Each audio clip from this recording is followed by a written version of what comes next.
This is the story of a man named Stanley. Stanley worked for a company in a big building where he was employee number 427. Employee number 427's job was simple. He sat at his desk in room 427 and he pushed buttons on a keyboard. Orders came to him through a monitor on his desk, telling him what buttons to push, how long to push them, and in what order.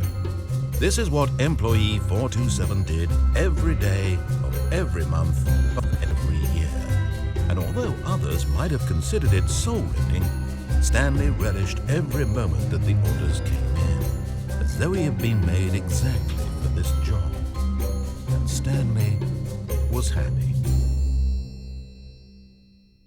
And then one day, something very peculiar happened. Something that would forever change Stanley. Something he would never quite forget.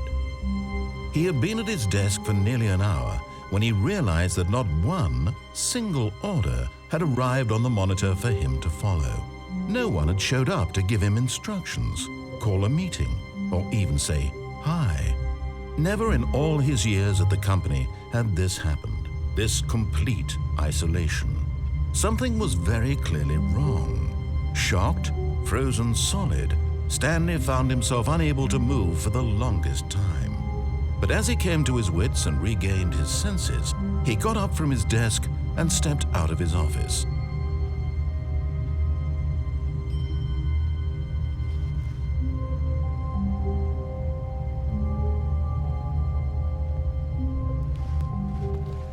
All of his co-workers were gone. What could it mean? Stanley decided to go to the meeting room. Perhaps he had simply missed a memo.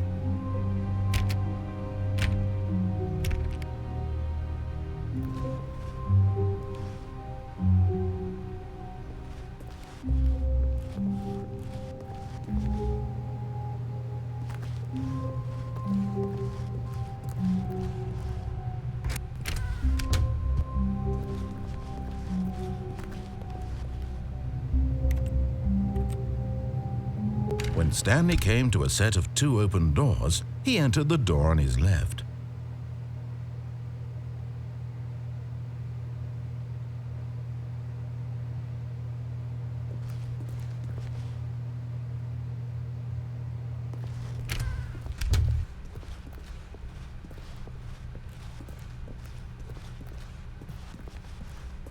Yet there was not a single person here either. Feeling a wave of disbelief, Stanley decided to go up to his boss's office, hoping he might find an answer there.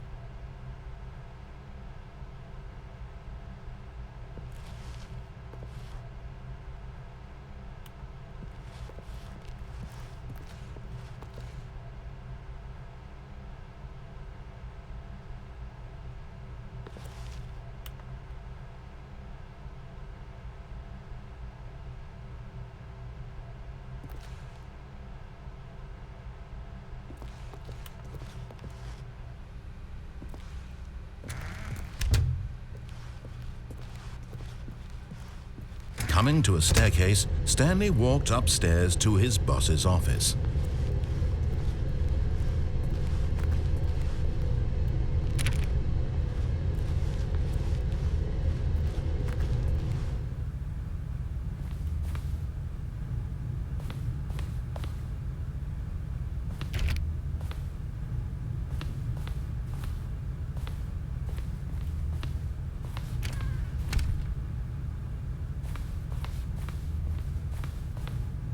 Stepping into his manager's office, Stanley was once again stunned to discover not an indication of any human life.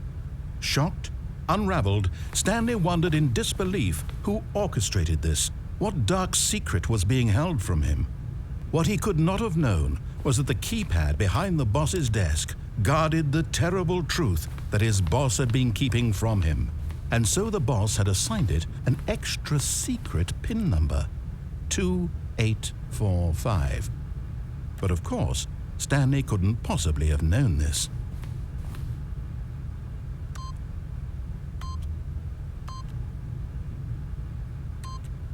Yet incredibly, by simply pushing random buttons on the keypad, Stanley happened to input the correct code by sheer luck. Amazing. he stepped into the newly opened passageway.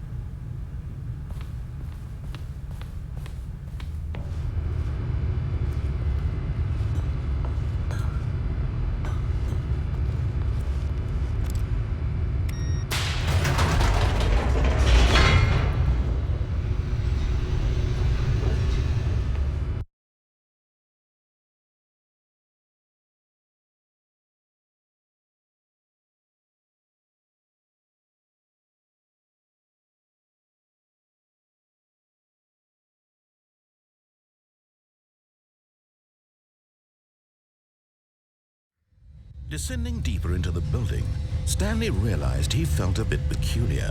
It was a stirring of emotion in his chest, as though he felt more free to think for himself, to question the nature of his job. Why did he feel this now, when for years it had never occurred to him? This question would not go unanswered for long.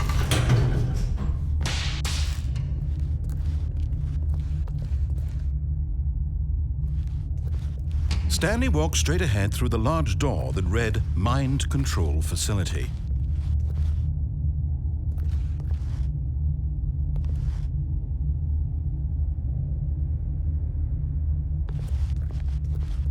Although this passageway had the word Escape written on it, the truth was that at the end of this hall, Stanley would meet his violent death.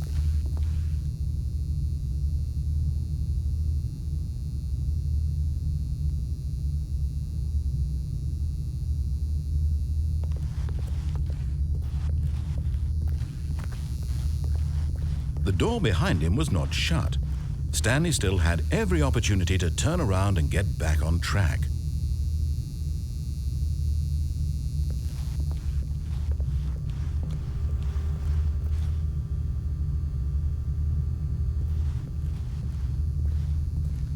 At this point, Stanley was making a conscious, concerted effort to walk forward and willingly confront his death.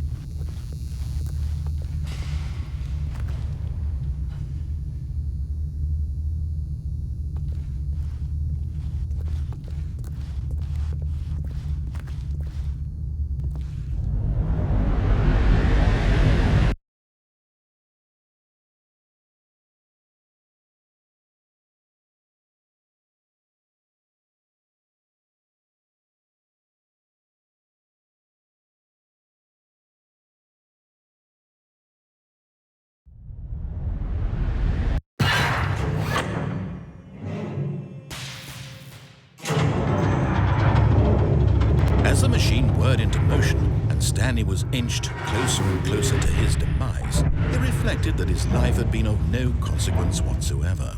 Stanley can't see the bigger picture. He doesn't know the real story, trapped forever in his narrow vision of what this world is.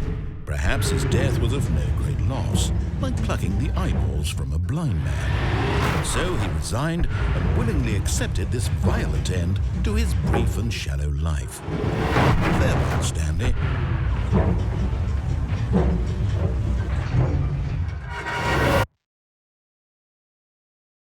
"Farewell, Stanley," cried the narrator, as Stanley was led helplessly into the enormous metal jaws. In a single visceral instant, Stanley was obliterated as the machine crushed every bone in his body, killing him instantly.